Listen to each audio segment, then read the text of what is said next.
Olá, boa noite. Olá, boa noite, padre. Bênção. Deus o abençoe, tudo bem? Tudo bem, graças a Deus. E com o senhor? A gente faz o que pode, né? Bem, uma honra imensa ter o senhor conosco essa noite, tá? A honra é toda minha. A honra é toda minha, uma alegria podermos falar também sobre essa obra que ela tem uma importância maior do que parece no primeiro momento. Falar um pouco da obra, o que motivou o senhor a traduzir essa obra, primeiramente, assim, os maiores desafios que o senhor encontrou no momento ali da tradução. Muito bem, então, primeira coisa, engasguei aqui. A primeira coisa que eu acho que é importante entender é o seguinte: a palavra economia, na antiguidade, ela não tem o mesmo significado que adquiriu na modernidade. A palavra economia vem de duas palavras gregas, que são a palavra oiko, casa, e nomos, que é lei. Então, economia é a lei da casa. Portanto, quando Aristóteles escreve esse tratado, ele o escreve como um tratado de ética do lar. Ou seja, qual é a ética que rege uma família? Nós sabemos que a filosofia de Aristóteles ela se divide em diversas obras, né? Ele escreveu as obras lógicas, que estão todas debaixo do órgão. Depois escreveu a física e a metafísica, que são duas obras teoréticas.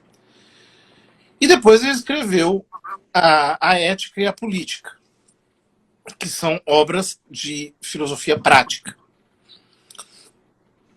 Acontece que a ética diz respeito à moral individual. E a política diz respeito à moral coletiva. Ora, acontece que no início da política, o próprio Aristóteles diz que a sociedade se origina a partir das famílias, como, aliás, é algo evidente pela própria análise da realidade. Então, ficaria, digamos assim, uma espécie de hiato se entre a ética e a política não existisse um tratado que falasse sobre a ética no lar. Ora, quando nós pegamos a Ópera Omnia de Aristóteles, tal como aparecia na Antiguidade, comparecia ali esse tratado chamado Economia, que seria o tratado sobre ética no lar. Mas, mais recentemente, a partir do século XVIII, a crítica literária aristotélica começou a entender que esse opúsculo não seria do próprio Aristóteles, mas seria obra de um aluno seu, alguém que está ali na sua escola, algum discípulo direto do Aristóteles. Bom, em todo caso, nós estamos ali falando sobre a mesma tradição filosófica dentro de uma digamos assim, conexão muito próxima. Se é ou não é uma obra diretamente de Aristóteles, isso chega a ser secundário, porque nós estamos dentro da mesma tradição filosófica primária. Mas, independentemente de ele ter sido de autoria direta do Aristóteles, o que é importante é que a filosofia é extremamente aristotélica. Ou seja, ela parte da consideração da realidade concreta e, a partir daí, digamos assim, formula a sua especulação moral. Né? Inclusive, o capítulo, o livro 2 do Opúsculo, ele parece um pouco estranho quando você lê o tratado, você percebe que o capítulo primeiro está falando o livro primeiro está falando da família. Uhum. O livro segundo uma coleção de histórias de como o pessoal conseguiu dinheiro. Uhum. Então tem um monte de falcatruas, um monte de coisas assim, das mais esquisitas possíveis, né? Uhum. Mas isso tudo se justifica pelo que ele diz no começo. Ele diz assim: o verdadeiro administrador da casa deve conhecer bem os locais de sua competência, ser dotado de talentos naturais, amigo do trabalho, que escolhe livremente e ser justo. Se ele não tiver essas qualidades, dificilmente terá sucesso com os negócios que empreende. Ou seja, ele precisa, para desenvolver a virtude da prudência, conhecer como é que os homens fizeram para prover para o seu próprio lar. Então, o Aristóteles, por exemplo, quando ele escreveu a Política, ele mandou que se recolhessem todas as constituições dos países possíveis para que eles pudessem analisar. Então, no método aristotélico, a análise dos fatos, a análise da realidade concreta é efetivamente a coisa mais importante. E o capítulo terceiro, né, que ele não aparece nos manuscritos ou nas versões gregas mais antigas, ele aparece apenas nas traduções latinas, que são posteriores, é o mais bonito de todos, porque ele fala como é que se dá a interação entre o homem e a mulher na família. Ora, então a primeira coisa que a gente precisa entender é o seguinte: o título, ele é, obviamente, um título absurdo, e de certo modo até contraditório, redundante, para não dizer. Porque diz Tratado de Economia Doméstica. Então, se oikonomos é a lei da casa em grego, doméstica, domus em latim é casa. Então você está dizendo tratado sobre a ética do lar caseira. Quer dizer, é uma coisa que é um pouco redundante. Mas a gente seguiu aqui o título da tradução espanhola, porque se você coloca assim, tratado de economia, as pessoas vão entender que é um tratado sobre finanças. Isso. Então, você precisa colocar o qualificativo de doméstica, embora seja, digamos assim, semanticamente redundante, para a capa do livro, acaba servindo como um belo chamariz, assim, uma bela explicação. Rende clara a ideia que nós estamos querendo dizer, digamos assim, para articular esse tratado. Ora, dito isso, então tem muita coisa que a gente poderia falar sobre esse assunto, muita coisa mesmo. Mas a mais importante talvez seja a seguinte, né? Quando nós falamos de família atualmente, nós temos uma noção extremamente restrita.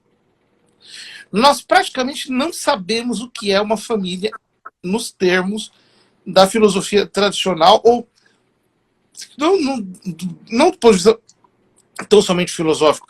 Nós não sabemos o que é família do ponto de vista real mesmo. Né? A ideia de família ela foi muito depauperada nos nossos dias.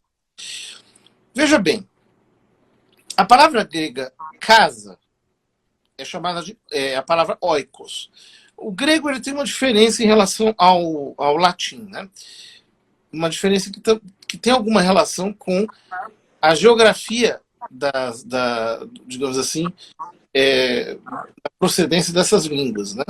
O latim veio do Lácio, que é uma região sólida, etc., muito bem compacta, digamos assim, geograficamente. A Grécia é um arquipélago. Então, a língua grega é uma língua muito mais, digamos assim, fluida. Uhum. Ela tem significados, às vezes, esvoaçantes. Dependendo do período histórico, uma palavra pode ter um significado diferente. Né? No que diz respeito à palavra oikos, no começo, oikos era o nome do quarto, o quarto de dormir. Chama-se oikos. Com o passar do tempo, como uma casa é um lugar em que basicamente você tem quartos, e uma casa de uma família devia ser um lugar com muitos quartos, porque uma família deveria ser uma família numerosa, uma família grande, uma família bem-sucedida. Então, oikos passou a ser o nome da casa inteira. Certo. Ora, só que, com o passar do tempo, oikos, de substantivo, passou a ser verbo. No sentido de que construir uma casa passou a ser designado também pelo radical de oikos. Então você veja que coisa interessante. A gente fala em português casar, como contrair matrimônio, mas também casar como você levar a mulher para dentro da casa, e casar como você construir uma casa. Essa terceira acepção é solidária com o significado que a palavra oikos foi adquirindo, digamos assim, proativamente. Você construir um lar, você construir uma casa. Só que construir uma casa não é simplesmente você construir uma casa. Digamos assim, no sentido tradicional, construir uma casa é como você fundar um empreendimento. Porque se entendia por família, e isso se percebe no Tratado do Aristóteles, não apenas um homem e uma mulher que tem um romance e, quem sabe, nascem filhos dali, mas uma verdadeira, digamos assim, obra empreendedora. Então, o marido e a mulher que se unem pelo matrimônio para construírem uma instituição forte. Quer dizer, com muitos filhos, com funcionários, com agregados. Em outras palavras, fundar uma família na antiguidade era algo parecido com fundar uma espécie de mosteiro. Certo. Ou seja, é um negócio grande, forte, que precisa dar certo e precisa ser numeroso. Então, antigamente, a coisa funcionava mais ou menos assim. O casal, eles se casavam e diziam assim, nós vamos para aquele lugar para colonizar aquele lugar ali. Por isso que oikomene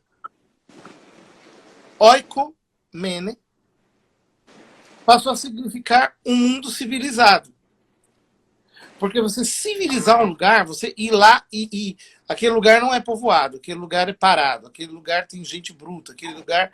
Então, civilizar um lugar passou a ser sinônimo de casar. Casar é você criar uma instituição forte para civilizar um lugar. E para ela ser numerosa, forte, estável, extremamente forte. Aristóteles diz coisas do tipo assim, o marido administra a casa por fora, a mulher administra a casa por dentro. Então os dois governam, cada um no seu âmbito. E eles governam de tal modo que marido e mulher têm que ser os primeiros a acordar e os últimos a dormir. Porque eles têm que garantir que tudo está em ordem, que tudo vai... Aquilo é um empreendimento seríssimo. Você veja como que na visão aristotélica não tem esse negócio babaca, que depois foi adquirindo, digamos assim, foi sendo desenvolvido na mente doentia da modernidade. Né? Aquela coisa, nós vamos casar para ser dois pombinhos, não sei o quê. Não existe isso. Quer dizer, uma família é um negócio extremamente forte. E é um negócio que é forte e ele é para determinar o destino de um lugar. Então você imagina o seguinte, num lugar, numa aldeia, por exemplo, em que você tem umas 300 pessoas, em que 100 pessoas são membros de uma família só. governante que consegue governar aquilo sem se entender com a família do lugar. Você tem uma família forte, que deu certo. Isso aqui é o que significa família, célula madre da sociedade. É isso que significa. Né? Então, a família era um negócio extremamente forte. Ora, depois aparece o cristianismo e Nosso Senhor cria o sacramento do matrimônio. E quando ele cria o sacramento do matrimônio, ele faz a coisa mais extraordinária de todas, né? Porque ele pega esta célula madre da sociedade e ele a sobrenaturaliza. Então, o marido e a mulher, que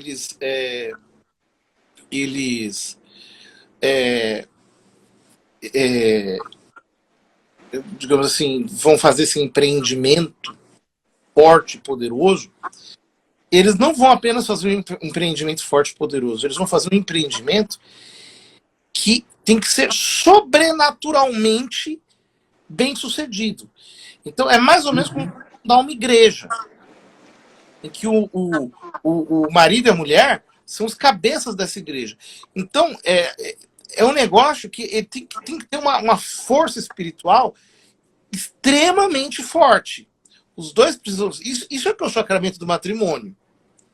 Né? O sacramento do matrimônio, quer dizer, o marido e a mulher que se unem, unindo-se a Cristo, para construírem um lar que é uma espécie de uma igreja. É um negócio que tem que ser forte, firme. Ora, isso daqui é o que a igreja fazia no primeiro milênio. Ele criava famílias desse tipo por todos os lados, que iam colonizando todos os lugares, que iam formando digamos assim, uma civilização cristã. Quando chega o segundo milênio, meio que isso aqui para de ser assim.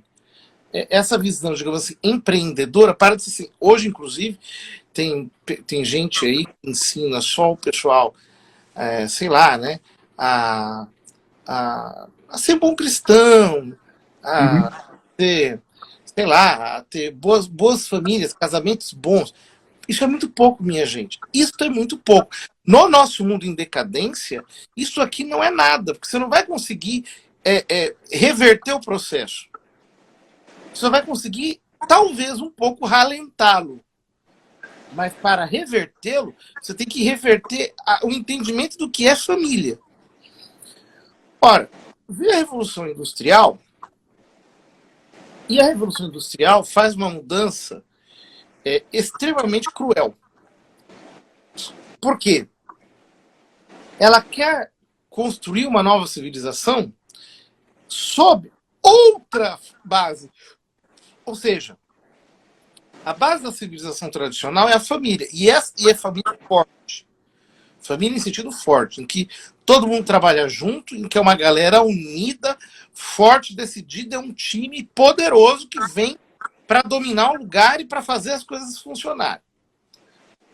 E ali não tem como chegar um ideólogo. Chegar um ideólogo ali para tentar convencer a galera do contrário, eles acabam com o ideólogo. Bota para correr. Não tem jeito. Porque a família é forte.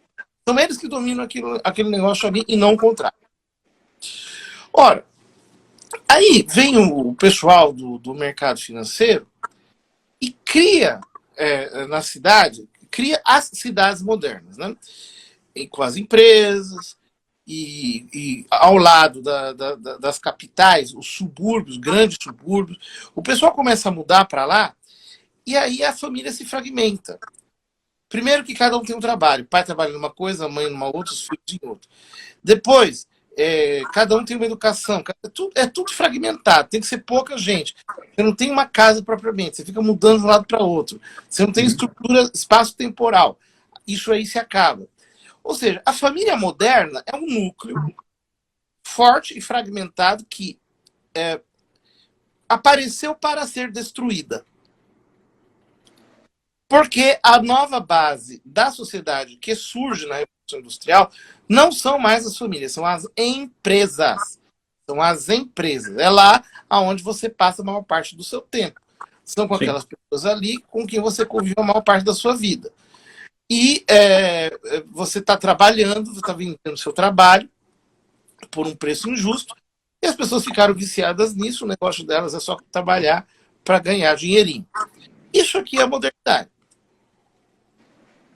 Ora, quando aparecem as ideologias posteriores, marxismo, e os desvios pós-marxistas, revisionistas até certo sentido, do marxismo, então, junto com a força do mercado, que entende que você tem que colocar todo mundo para trabalhar, a mulher tem que trabalhar, daqui a pouco as crianças têm que trabalhar, todo mundo tem que trabalhar.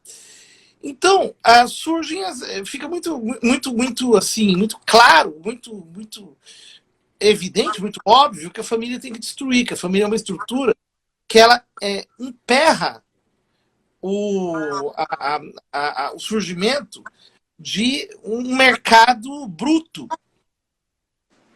E é em função disso, inconscientemente, que todos esses grupos identitários estão trabalhando, que é para destruir todas as estruturas primárias da sociedade e deixar tudo nas mãos das leis brutas do mercado. Ora, para isso, eles inventam as ideologias mais idiotas. Então, por exemplo, as feministas e o movimento LGBT, parte dele, né? A turma, digamos assim, que segue a metodologia do Michel Foucault, especialmente, eles pretendem dissolver as estruturas primárias da sociedade, a família em especial, através do que o Foucault chamava de arqueologia dos saberes e genealogia dos poderes. O que é isso?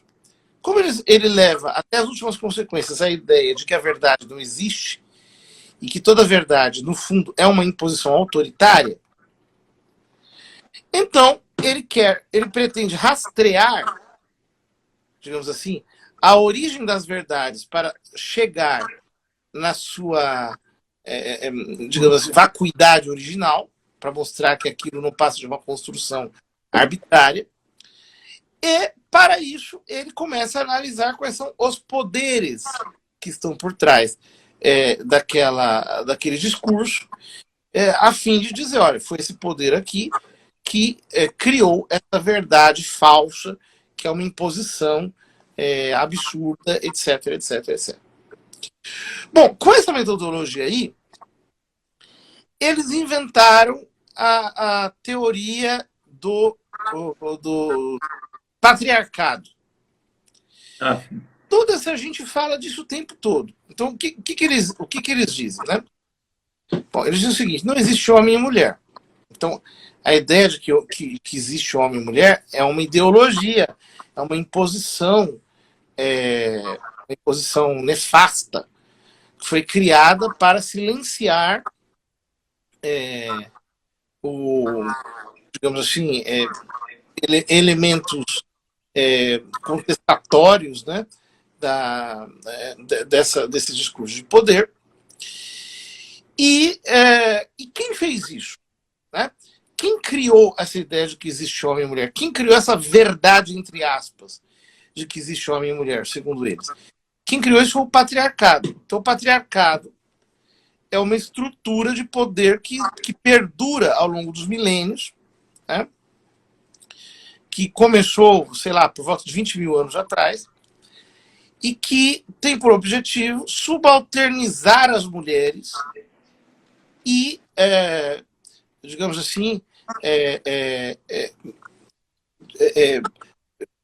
silenciar, invisibilizar as sexualidades subversivas, né? Que vêm, digamos assim, como um jeito de afrontar o poder do patriarcado. Ora, quando você lê um texto como o do Aristóteles, que está aí, 400 anos antes de Cristo, né? Você vê que todo esse negócio de patriarcado é só uma conversinha, é só uma invenção. Né? O pessoal que segue essas ideologias tipo gênero, feminismo radical, essas coisas todas, Atualmente, toda a preocupação deles é pegar, digamos assim, casos do passado. Então, uma mulher trans que viveu há 200 anos atrás, um homem trans que viveu não sei quanto. Pegam coisas assim. Então, por exemplo, recentemente falaram de 2 santos. Na igreja antiga havia um rito, que era o rito de fraternidade, quando 2 homens faziam uma aliança de fraternidade, de viverem como irmãos e celibatariamente para sempre, lutarem juntos, etc. Aí já disseram que isso daí é casamento gay, no 3, 4. Então o que eles estão fazendo? O que eles fazem? Eles vão pensando coisas nos séculos anteriores, vão pensando e vão ressignificando isso para dar o colorido do arco-íris. E inventarem a história de que essa coisa de masculino e feminino é uma imposição tardia que surgiu com a imposição de mercado, etc, etc, e assim por diante. E como essa gente se apoia através de teses acadêmicas, um vai escrevendo, outro vai divulgando, e isso vai virando, digamos assim, entre aspas, ciência, então você cria a impressão de que você realmente justificou a absoluta e certa existência de um negócio chamado patriarcado, que é um poder invisível que domina tudo esse tempo todo, né? E que se realmente existisse tal como eles definem, seria impossível que fosse invisível, porque para eles conseguirem dominar todas as culturas de todas as sociedades, em todos os tempos, com raras exceções, a visibilidade não poderia ser tão discreta assim. Né? Quer dizer, a tese ela é autocontraditória na raiz. Mas quando você lê um livro como esse do Aristóteles, em que ele diz que o homem tem que respeitar a mulher, que tem que haver uma complementaridade entre o homem e a mulher. Parece uma carta de São Paulo, né? Parece uma carta de São Paulo. Parece. Que precisa existir complementariedade. Aí ele fala, olha, para a mulher, não se impressione às vezes com certas rudezas do marido, entenda que isso são coisas relativas à fraqueza dele. Procure você mandar dentro da esfera que lhe compete. O marido tem que ser fiel à mulher, não pode traí-la, não pode ter outro, não pode magoá-la. Quer dizer, você está vendo que isso aqui não tem nada de patriarcado. Isso aqui tem a ver com uma visão forte de família que existe. Exatamente. Então, esse papo feminista, da turma de gênero, etc., de que o patriarcado é imposição, que isso tudo vem do Marx, na verdade, a origem da família, da propriedade privada do Estado, esse papinho, ele é tão somente uma mentira que foi projetada para destruir a família. No fundo, você quer lançar as pedras sobre o rudimento do resto que ficou da família. O que a gente tem de família hoje é relíquia, são só vestígios daquilo que efetivamente era a família na Antiguidade e na Idade Média. Ela perdeu o próprio sentido de unidade, né? A gente pensa assim, parece que a ideia da empresa ela entrou para dentro do lar de forma que você tem uma espécie de indivíduos que coabitam ali por algumas poucas horas do dia, o mesmo teto, né? E cada um tem o seu interesse particular, não há mais isso que o senhor falou, que é próprio da finalidade da família como uma espécie de empreendimento forte, transformador, de fato, e com um aspecto civilizacional, né? Isso se dissolveu, né? Isso se dissolveu. Então, quer dizer, a ideia que as pessoas têm hoje de família, eu digo assim, na igreja, é uma ideia pueril. Você pega lá falando de o marido e a mulher amem os seus filhos e não sei o que, não se separem e tal. É só uma coisinha assim, é uma coisa pequena, né? E aí o pessoal, o que acontece? O pessoal não sabe exatamente o que é família, tem uma visão restritivíssima de família, e o que acontece é que vai acaba, digamos assim, sucumbindo a essas babaquices modernas. Né? Fica todo mundo achando que casar, né, é você, eu sou apaixonado, eu curto você, você me curte, então nós vamos ficar felizes para sempre, vamos ter a nossa casinha, nosso apartamento, nosso apertamento, né? Vamos ter o nosso carrinho, né? Vamos ter lá dois filhinhos, etc, e vamos ser felizes. Pô, pelo amor de Deus, né? Quer dizer, com essa pegada aí, a gente está massacrado. Uhum. Não vai ter jeito. Né? Ou seja, ou se recupera uma visão forte de família e de uma sociedade que nasce da raiz, que ela não vem pronta de cima para baixo, mas que ela se autodetermina a partir de suas bases, ou senão nós vamos ser eternamente, digamos, dominados pelo sistema. E aí a família vai desaparecer, ou pelo menos ela vai ser tão enfraquecida que ela se torne inofensiva. Exatamente, assim. Um aspecto interessante, importante, que tem nessa primeira parte do livro aqui, na verdade, assim, na terceira, em que ele fala dessa questão da relação do homem e da mulher, fica no ar o sentido que a gente perdeu também, que é o sentido da honra familiar, né? Por exemplo, Aristóteles, quando ele fala do dever de fidelidade do esposo para com a esposa, e isso de forma mútua, ele fala do quão desonroso é para uma casa. Agora faz muito sentido o que o senhor falou, de que a infidelidade é uma desonra para a casa, né? Não só assim, é uma desonra para a mulher ou para o homem, é para aquela instituição forte que foi estabelecida, né? Claro, porque quer dizer, hoje em dia, quer dizer, você tem lá um homem. Tem um homem que trabalha sei lá onde, a mulher que trabalha não sei lá onde. Os dois só dormem dentro daquele apartamento ali, estão ali juntos, etc. Aí tem lá um filho que passa o dia inteiro na creche. O outro passa o dia inteiro na escola. Qual é a diferença que faz se ele pular a cerca? Do ponto de vista prático. Do ponto de vista da lei de Deus, do pecado grave, claro, é pecado mortal, etc. Tal. Mas do ponto de vista prático, meio que parece um erro de ortografia. Agora, quando você vai para uma família nos moldes antigos, né? Então, em que o pai é o chefe do empreendimento ao lado da mulher, que é sua primeira ministra dentro da casa. Que os dois estão ali o tempo todo tocando aquilo, vão adiante e administram os negócios da família e administram os filhos, os empregados, etc. São os primeiros a acordar, os últimos a dormir. Aqui, uma infidelidade já é um crime de lesa majestade. Quer dizer, tem um sentido completamente diferente. Um dos problemas que nós temos hoje em dia é que é um dos problemas mais dramáticos que nós temos. A minha especialidade é teologia moral. Eu sou moralista, né? na minha especialidade teológica.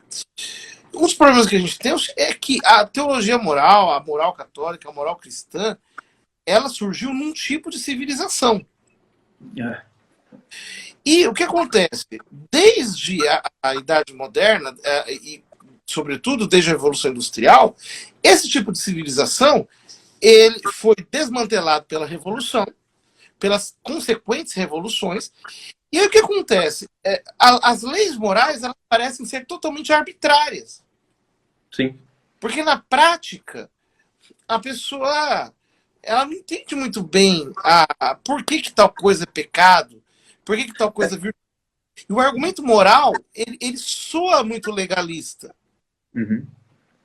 Mas porque as pessoas perderam a referência prática. O mesmo perdeu o sentido, porque a gente pensa assim, ontem a gente estava até discutindo isso, a gente pega uma palavra, o que a gente acabou de fazer aqui, o que significa, apesar da semântica ter permanecido, família, o sentido que aquilo tem, a forma com que nós entendemos o conceito que está ali vinculado a essa palavra família, ele já já não faz tanto sentido na sociedade atual, né? Não é questão, assim, vamos dizer assim, não é que ele não faz sentido, mas nós não o compreendemos como tal, né? E talvez isso seja dos problemas, exatamente como o senhor colocou. Isso é bastante desafiante do ponto de vista da moral, né? Da ética em si. Por exemplo, você pega São Tomás falando lá de liberdade, por exemplo. Só que aí, se você traz para o contexto de hoje, você fala, gente, isso é uma coisa completamente desvirtuada, porque a sociedade era outra e o sentido que aquela palavra, o conceito impresso ali, que estava vinculado àquela palavra, é outro também. Né? Era entendido de uma outra forma. Né? E isso é complicado para nós, de fato.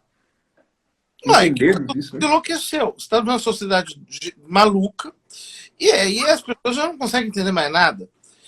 Então, desde coisas simples, como, por exemplo, isso que eu falava, do adultério, né? Então, hoje em dia, nessa circunstância que nós estamos, é fácil você perceber que o adultério é um pecado, mas muitas vezes isso vai ficar obscurecido, porque na prática não vai ter consequências tão dramáticas. Então parece uma coisa meio assim, tanto faz. Mas quando você vai para a família tal como ela era na antiguidade, já isso aqui é um absurdo, é uma desonra, é um projeto de vida. Quer dizer, você tem um projeto de vida para impactar a história de um lugar. Você tem um nome, você tem uma casa. Poxa vida, não é assim, né? Então, esse escrito do Aristóteles me parece mais fundamental hoje do que nunca, para que as pessoas voltem a perceber o que é uma família e calem a boca destes ideólogos que estão aí falando porcaria, inventando mentira. Né? Esses dias eu estava lendo um livro aqui do Leonardo Boff, né? Chamado Saudade de Deus. Um dos últimos livros que ele escreveu. Tem um capítulo que ele fala, da última parte do livro, que ele fala sobre o feminismo. Né? Então, ele vai galgando a ideia de que o patriarcado desbancou o matriarcado e o matriarcado era o poder original. Né? A tese não é dele, a tese é de outras pessoas. A própria Simone de Beauvoir dizia essa besteira, né? Que, de repente, os homens se organizaram para transformar as mulheres no segundo sexo, é o título dela, mas que, no princípio, as mulheres e os homens igualmente eram forças produtivas. E eles produziam a subsistência da sociedade. Pô, eu me pergunto o seguinte, quer dizer, esse discursinho feminista, bom, quem diz isso não sou eu, é a Camille Paglia, que é ateia, que é lésbica e assim por diante. Então não sou eu que estou falando, é ela. Nesse mundo industrializado que nós estamos, bom, você não precisa de homem para nada. Você pode ser feminista à vontade, porque você tem supermercado, você tem iFood, você tem micro-ondas, você tem gás encanado, você tem água encanada, você tem tudo funcionando. Agora, na sociedade antiga, você me dizer que homem e mulher estavam em pé de igualdade, porque que é uma pura ideologia a invenção do papel do homem como força produtiva, desculpa, isso daqui é simplesmente palhaçada. É evidente que não há exércitos de mulheres na antiguidade do ponto de vista geral, do ponto de vista mundial, do ponto de vista majoritário. Como exceção pode haver, mas do ponto de vista majoritário é impossível. Por quê? O mundo antigo, antes do Império Romano, vivia em pé de guerra. Sim. Então você era invadido por um exército de noite, você nem sabia que invadiu a sua casa. Depois que veio o Império Romano, eles impõem a Pax Romana e dentro dos confins do Império esse negócio acaba. Fora dos confins do Império existem.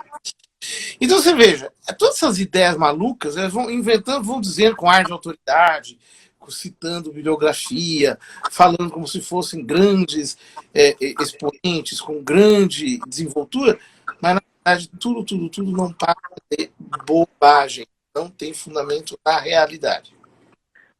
Isso que o senhor colocou é bastante interessante, porque a gente, essa citação, porque a gente deixou de perceber, talvez por ter água encanada, ar-condicionado, iFood, a necessidade de se ter famílias, de fato, famílias fortes. Porque eu me recordo, assim, muito do meu avô. Meu avô era um cara que teve...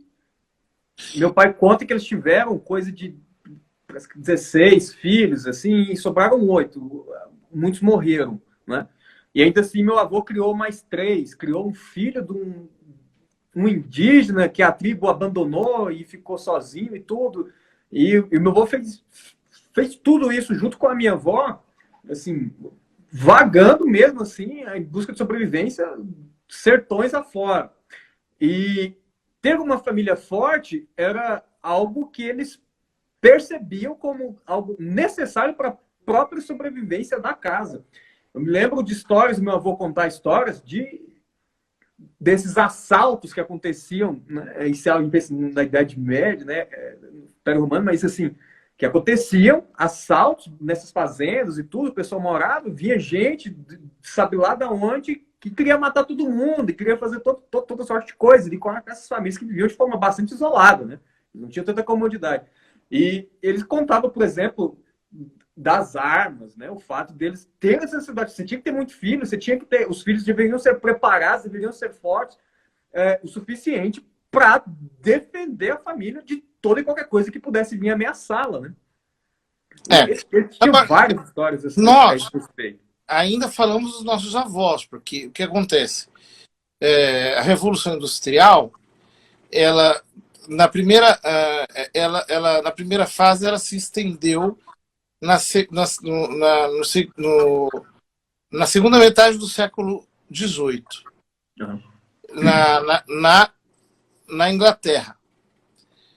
Depois, no século XIX, ela se alastrou pela Europa. Na América, ela foi se alastrar no século XX. E no Brasil, ela chegou apenas nas décadas de 50, 60 do século passado. Então, nós ainda podemos falar dos nossos avós. Agora, quem é mais antigo, quem está em países mais antigos, já não se lembra mais dos avós. Ou seja, já é neto, já é bisneto de gente que não teve nem isso, que nem sabe o que é isso. Né?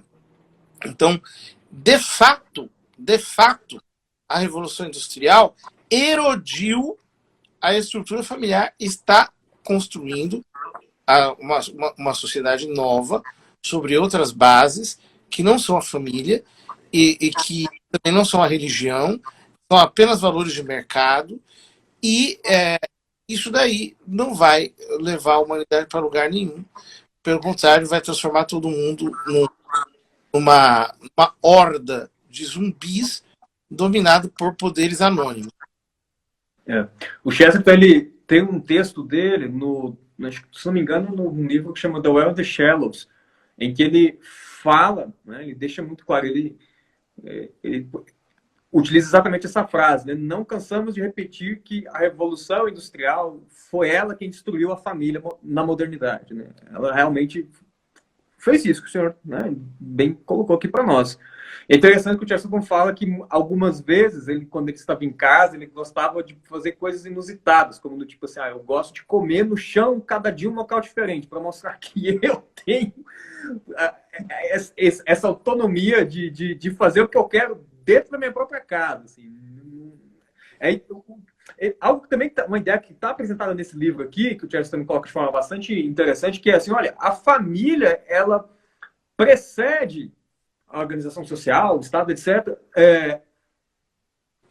tanto em direito quanto em própria ordem mesmo de existência das coisas. Então, por ordem de existência, ela tem um direito maior sobre essas coisas que acontecem externamente, sobre a vida política, a vida pública, né? Ele destaca muito isso, né? A questão do contraste que há entre a vida pública e a vida doméstica, né? E a vida doméstica ela não pode ser dominada, de fato, pela vida pública, seja ela seja pela ordem política, estatal, seja pela ordem econômica. Né? Assim, na verdade, as coisas estão praticamente fundidas hoje em dia, né?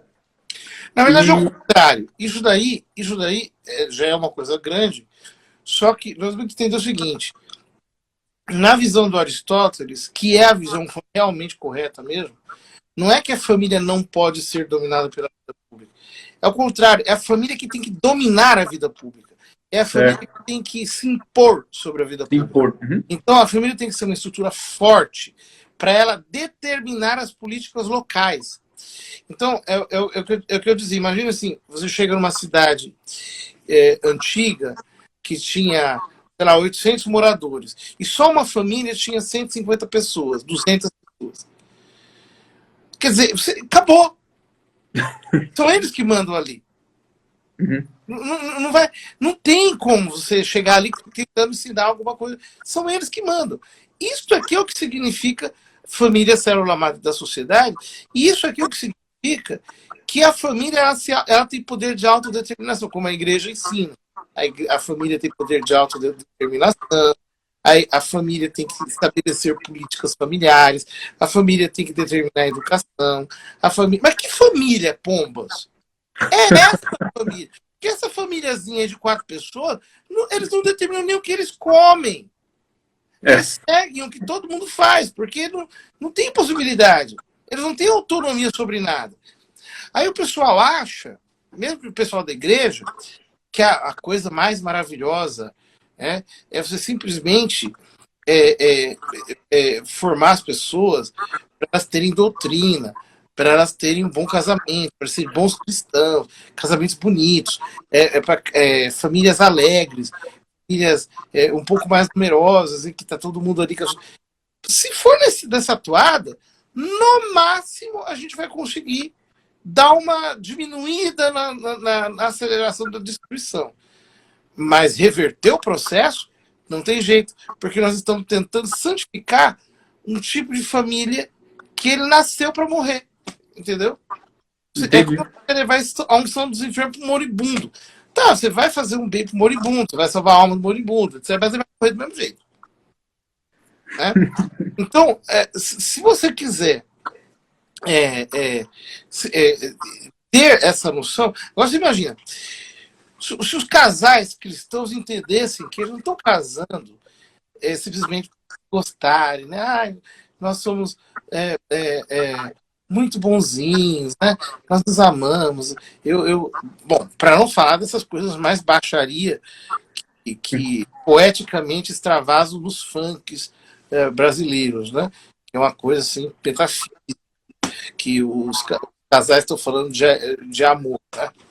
Entre aspas. Então, se nós ficarmos apenas nessa visãozinha assim, né, romântica, que nasceu para ser destruída, então nós não vamos conseguir fazer aquilo que nós deveríamos fazer. Ou seja, é um negócio civilizacional, não é uma coisa só do ponto de vista assim, vamos fazer o bem. Vamos fazer o bem. Se ficar assim, não vai conseguir reverter o processo. A grande questão é isso impacta de forma bastante significativa na própria educação dos filhos, né? Porque você imagina uma família com mentalidade dessa, no mundo de hoje, ela não tem força suficiente sequer para educar bem os filhos na direção correta. Porque você imagina, o garoto e a garota vai sair para fora, né? Já estão o habitat natural deles já é externo ao lar, né? Porque tá o dia inteiro na creche, né? Depois vai para a escola, passa o dia inteiro na escola, vê o pai e a mãe, um pequeno horário ali durante a noite, etc. E cada um vai cuidar das suas coisas particulares e no domingo a gente vai à missa. De fato, isso que o senhor tem colocado faz muito sentido, porque você imagina, quem assume a educação dos filhos acaba sendo a sociedade como um todo. Eu falo, né? Se desvincula do lar. E ele não tem, acaba não adquirindo força moral suficiente, porque ele precisa adquirir isso em casa, para quando ele se deparar, né, em uma situação de guerra, de confronto, em que ele vê as coisas ali que são diametralmente opostas àquilo que ele entende por valores, etc., e tudo, ele não vai ter força moral suficiente para dizer não, ou assim, se ele não consegue, ele não vai ter força suficiente sequer para dizer não, quanto mais para combater, né? Olha, isso, né? Quem educa, em última análise, é a sociedade. O problema é quem determina o comportamento da sociedade. Quem determina o comportamento da sociedade são famílias fortes, ou quem determina o comportamento da sociedade são as corporações do mercado financeiro. Então, eu estava vendo aqui, me mandaram, né? Que estão fazendo um empreendimento grande aqui em São Paulo e colocaram na frente um boi de ouro, né? Como símbolo do mercado. E uma pessoa comentou comigo, tá vendo? Você não precisa mais tentar materializar o conceito. A coisa está clara. O bezerro de ouro do Velho Testamento virou o boi de ouro do mercado, ao qual está todo mundo adorando subservientemente. E algumas pessoas estão achando que vão conseguir criar um cristianismo com base nisso daí. Não vai, isso é bezerro de ouro, não tem jeito. Né? Então, nós precisamos fazer a lição de casa. E a lição de casa é construir famílias muito fortes. Voltarmos a fazer isso. As pessoas que estão nos ouvindo podem dizer assim, nossa, mas é muito difícil. Como é que nós vamos fazer isso? O primeiro passo para fazer alguma coisa é falar sobre ela, que é o que nós estamos fazendo aqui. Nós não nos conscientizarmos do problema e não falarmos dele, nunca ninguém vai fazer nada. Então, retirar esse opúsculo do Aristóteles da estante e trazê-lo de novo para as nossas mesas de estudo é mais importante do que parece, porque nós precisamos tomar contato com aquilo que é família realmente, tradicionalmente, e do ponto de vista espiritual, cristão, etc., isso é vital porque a Bíblia está falando desse tipo de família. A Bíblia não está falando daquilo que surgiu depois da Revolução Industrial. Bom, então é isso, pessoal. Agradeço aí a participação do Padre José Eduardo. Espero contar com o senhor em outros momentos aqui também conosco. Foi muito bom mesmo. Assim, estou muito agradecido pelo senhor estar conosco, por essa oportunidade que o senhor nos deu, dessa conversa excelente que a gente teve essa noite. De repente, a gente pode depois sugerir mais alguns outros temas para que o senhor possa vir falar conosco, né? Tá bom. Foi bastante esclarecedor, viu? Agradeço o convite que me fizeram. Muito obrigado. A oportunidade de falar desse tema.